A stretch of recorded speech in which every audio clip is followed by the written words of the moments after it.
这是比喻中的瓷白，颜色白中泛青泛蓝，也是比喻中的夹层亮，颜色最大，比鸭蛋青更白，细分为纯瓷白、瓷绿、瓷蓝，颜色看起来像瓷器里的天蓝釉，质感是哑光瓷白，属于比喻中的小众高端亮。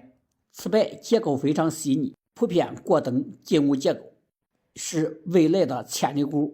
它油润度好，不发干，又比较纯净，无比喻黑点，看着非常漂亮。我见过最好的瓷白亮是无结构、带冰滴，但瓷白亮也有缺点，部分料子容易起形，雕刻时易崩口，大多是粗雕工和牌子。